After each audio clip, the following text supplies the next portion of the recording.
আমরা মেন রোডে উঠে পড়েছি, মানে কটলাইন থেকে এবার মেন লাইনে এসেছি। মানে এদিক থেকে আপনার হচ্ছে রামনগর হয়ে যাবো। আর এটা হচ্ছে এগরা থেকে রামনগর আসতে যে রাস্তাটা পড়ে, বড় রাস্তায় উঠে পড়েছি। তো এদিকটায় প্রচুর পরিমাণে পানের পরশ পাওয়া যায়, দেখতে পাওয়া যায়। আমি অবশ্যই দেখাবো। মানে রামনগরের পান, যারা পান খেতে ভীষণ মানে ভালোবাসেন আর কি, তারা রামনগর চলে আসুন। আগে পান আর মাছ, হ্যাঁ পান আর মাছ মানে খুব বিখ্যাত আর কি এখানে। নারকেল সুপারিও আছে, নারকেল সুপারিও আছে। তো এই যে দেখুন পানের পরশ দেখুন, প্রায় প্রত্যেকটা বাড়িতেই পানের পরশ। সব থেকে সুন্দর। হ্যাঁ একজন দাদা বললেন এখানকার স্থানীয়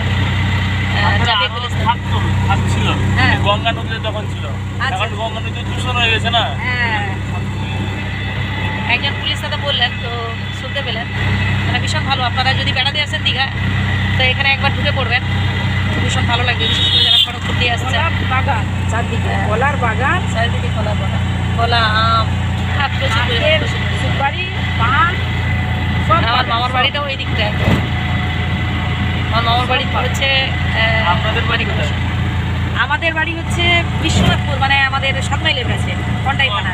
হ্যাঁ 12 মাইলের। হ্যাঁ আমরা ওই দিকটাই আসি না। হ্যাঁ আমরাও কাঠপুর হয়ে আসি আর কি। রাস্তাটা দেখুন কত সুন্দর, কত নিরিবিলি, ভীষণ ভালো, ভীষণ ভালো। মানে এখানকার প্রাকৃতিক পরিবেশ মানে খুবই মনোরম এবং খুবই ভালো লাগে। মা তো ভীষণ খুশি, মাকে দেখুন, মা ভীষণ খুশি। আমার বাবার বাড়ি তো এই জায়গায়, আমি খুশি হব না? ভিডিও কল করছো নাকি? তো পরিবেশটা দেখুন,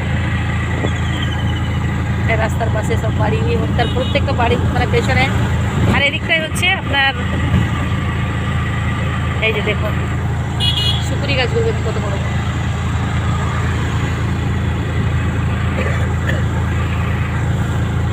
সুপারি বাগান।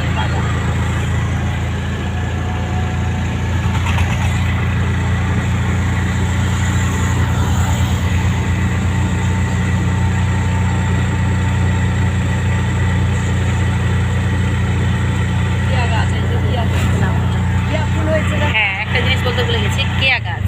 কেয়া গাছ চলে গেল। কেয়া ফুল খুব ভালো সেন্ট হয় কেয়া ফুল। তবে এখানে কিন্তু কেয়া গাছ প্রচুর পরিমাণে দেখতে পাওয়া যায়। রেল লাইনটা গেছে, কেয়া গাছ বেলবনি লাইনে দেখতে পেতে। হ্যাঁ হ্যাঁ হ্যাঁ।